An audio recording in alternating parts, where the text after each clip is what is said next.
Solar cells are usually made of silicon. Although a lot of research has already been conducted for silicon solar cells, commercialization of these solar cells is hindered by the high initial cost. A suggested replacement for silicon solar cells are dye-sensitized solar cells due to its low cost. However, DSSCs do not have long lifetimes due to the volatile electrolytes used.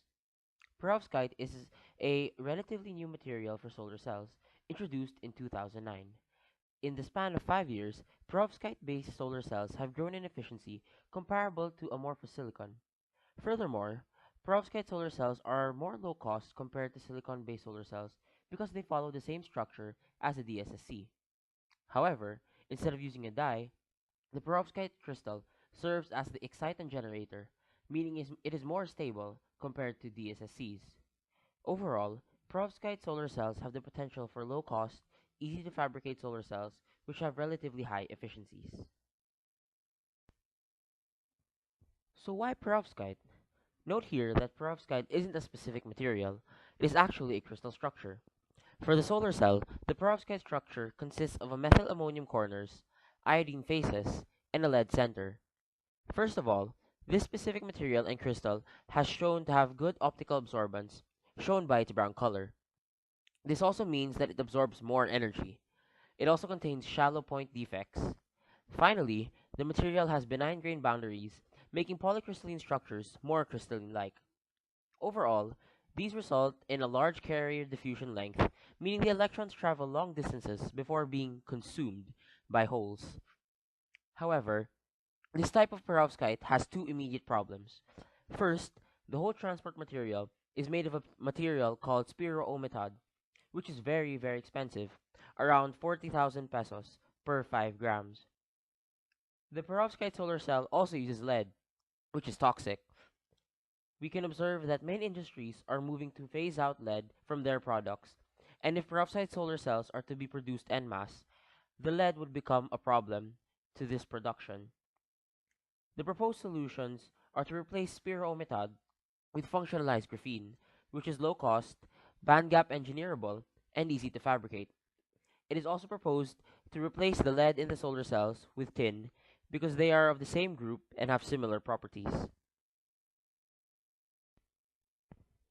In general, the biggest barrier to commercialization of solar cells are that they have a slow return of investment and that fabrication methods are relatively difficult.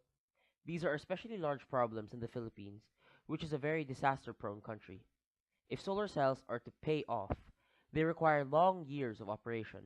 In the Philippines, it is very likely that these solar cells will be damaged due to some severe storm or earthquake before they pay off for themselves. The country also does not have the sophisticated equipment required to fabricate complicated solar cells. With perovskite solar cells, they are expected to have shorter return of investments due to their low initial cost, but also have high efficiencies. They can also be simply sprayed on, meaning they require very simple techniques to be fabricated. This would allow for easier mass production and further lower the costs.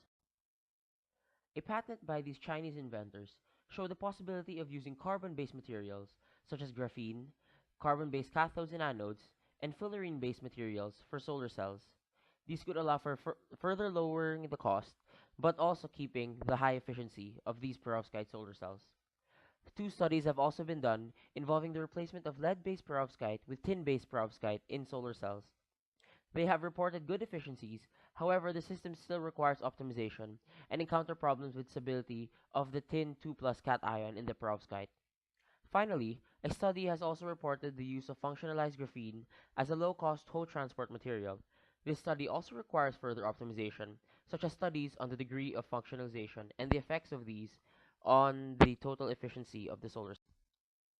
If you're still not convinced on the potential of perovskite-based solar cells, there are two studies showing the potential of these solar cells.